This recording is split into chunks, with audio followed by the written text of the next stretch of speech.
La gestion et le suivi de la trésorerie à court terme permet à l'entreprise de gérer les excédents de trésorerie et d'anticiper les déséquilibres de trésorerie à court terme.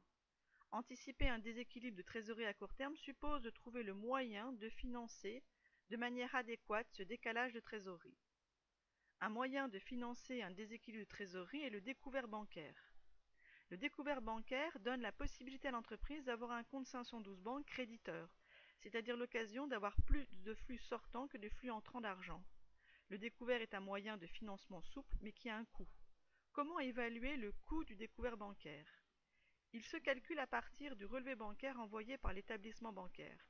Il est à remarquer que le sens de lecture des mouvements au débit et au crédit dans le relevé de compte envoyé par l'établissement bancaire est inversé par rapport au sens de lecture des mouvements entrants et sortants du compte 512 banque.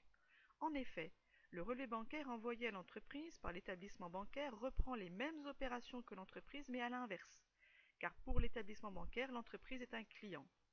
Ainsi, lorsque l'entreprise reçoit de l'argent au débit dans son compte 512 banque, cette somme reçue sera mouvementée sur le relevé bancaire à l'inverse, c'est-à-dire au crédit. Et de l'argent qui sort au crédit du compte 512 banque sera mouvementé sur le relevé bancaire à l'inverse, au débit. Par exemple, le 15 janvier, le versement d'espèces de 20 000 euros a été mouvementé au crédit sur le relevé bancaire, alors que dans le compte 512, un versement d'espèces s'enregistre au débit. De même, un mouvement au débit sur le relevé bancaire signifie de l'argent qui sort du compte 512 banque.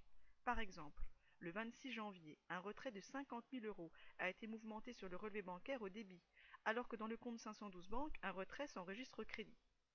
Ainsi, lorsque le solde final sur le relevé bancaire est créditeur, cela signifie pour l'entreprise un solde final à l'inverse débiteur dans le compte 512 banque et nous informe que l'entreprise possède un avoir.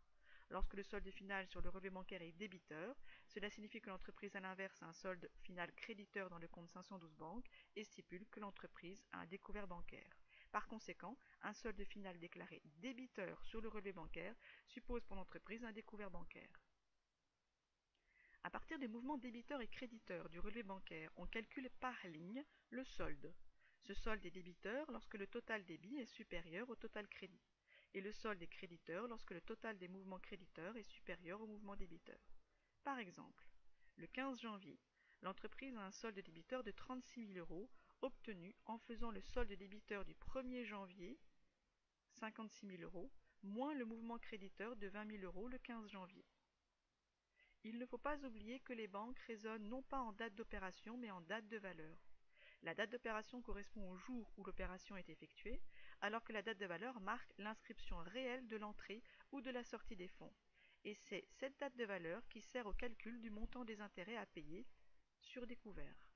Par exemple, les banques peuvent créditer le montant des versements, c'est-à-dire faire entrer l'argent dans le compte 512 banques 1 ou 2 jours après l'opération. On peut l'observer sur le relevé bancaire le 15 janvier, puisqu'à cette date il y a eu un versement d'espèces de 20 000 euros au crédit, qui a été mouvementé non pas le 15 janvier, mais en date de valeur le 17 janvier, soit 2 jours après l'opération. De même, les banques peuvent débiter les retraits, c'est-à-dire sortir l'argent du compte 512 banques 1 ou 2 jours avant la date de l'opération. On peut l'observer sur le relevé bancaire le 26 janvier, puisqu'à cette date il y a eu un retrait de 50 000 euros et la banque a mouvementé au débit, non pas le 26 janvier, mais en date de valeur le 24 janvier, soit 2 jours avant la date de l'opération. C'est à partir de cette date de valeur que la banque calcule les intérêts débiteurs à payer sur le découvert bancaire. Comment calcule-t-on le montant des intérêts débiteurs à payer? On utilise les colonnes intitulées nombre de jours et nombre débiteurs. Par exemple, du 31 décembre au 17 janvier, l'entreprise a été 17 jours en découvert bancaire de 156 000 euros. Pour obtenir 17 jours, on ne tient pas compte du premier jour, mais on tient compte du dernier jour. En euros, le nombre débiteur est de 952 000 euros et est obtenu en multipliant 17 jours par 56 000 euros. De même, du 17 janvier au 24 janvier, l'entreprise a été 7 jours en découvert bancaire de 36 000 euros, soit en nombre débiteurs de 252 000 euros, c'est-à-dire 7 jours fois 36 000 euros. On observe également que les 14 jours de découvert bancaire du 24 janvier au 7 février s'obtiennent en faisant 7 jours au mois de janvier, du 31 janvier au 24 janvier, auxquels se rajoutent les 7 jours de février. Pour calculer le montant des intérêts débiteurs à payer sur le premier trimestre de 1004,67 €, il suffit de prendre le total du nombre débiteurs du trimestre qui est de 3 014 000 €, auquel on applique un taux d'intérêt de 12%. Le coût d'un découvert bancaire comprend également la commission du plus fort découvert, qui se calcule mensuellement à l'aide d'un pourcentage qui s'applique sur le montant du plus fort découvert de chaque mois. Cette commission n'est pas soumise à la TVA. Pour obtenir le plus fort découvert de chaque mois, on utilise les dates de valeur. À partir de la colonne date de valeur, on s'aperçoit qu'au mois de janvier, en couleur jaune, le plus fort découvert est de 86 000 €, alors qu'au mois de février, en couleur rose, le plus fort découvert est de 20 000 €. Puis on applique un pourcentage sur le montant du plus fort découvert de chaque mois. Le coût du découvert bancaire inclut également la commission de mouvement, qui est un pourcentage qui s'applique sur le total des mouvements de la période, sauf le à nouveau, qui est de 76 000 € pour le premier trimestre. Cette commission de mouvement est assujettie à la TVA. L'ensemble des frais liés au découvert bancaire s'appelle l'agio et inclut les intérêts débiteurs de 1004,47 €, la commission du plus fort découvert de 53 €, la commission de mouvement de 19 € hors taxe et la TVA sur la commission de mouvement de 3,80 €. Il est alors possible d'obtenir le taux effectif global annuel du coût réel du découvert par le calcul du TEG. Ce TEG intègre l'ensemble des frais du découvert bancaire, soit l'intérêt à payer plus tous les frais et commissions, sauf le montant de TVA, puisque la TVA est récupérable par l'entreprise. C'est la raison pour laquelle le TEG se calcule sur un agio hors taxe. Attention, le TEG se calcule sur la base de 365 jours.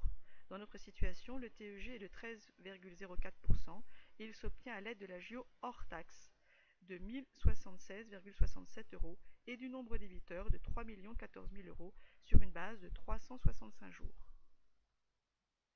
Il existe un autre moyen que le découvert bancaire de financer un déséquilibre prévisionnel de trésorerie, en escomptant des effets de commerce. L'escompte est une opération qui permet de céder les effets de commerce, c'est-à-dire de mobiliser, vendre des créances clients à la banque afin d'obtenir immédiatement des liquidités, déduction faite du coût de ce mode de financement. Le but de l'escompte est de gérer les décalages de trésorerie en vendant les créances clients. Quel est le coût d'une opération d'escompte?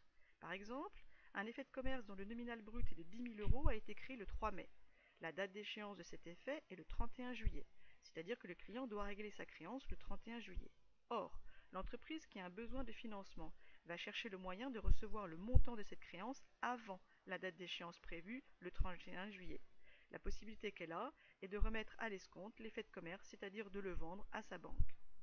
On imagine que l'entreprise vende cet effet de commerce à sa banque le 17 juin. On dit que l'entreprise remet à l'escompte l'effet de commerce et souhaite en échange recevoir le 17 juin des liquidités.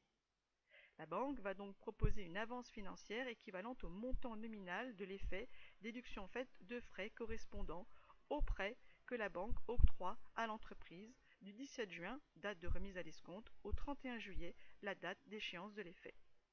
Pour calculer la durée d'une opération d'escompte, on n'inclut pas la date de remise à l'escompte, soit le 17 juin, mais on inclut la date d'échéance, soit le 31 juillet.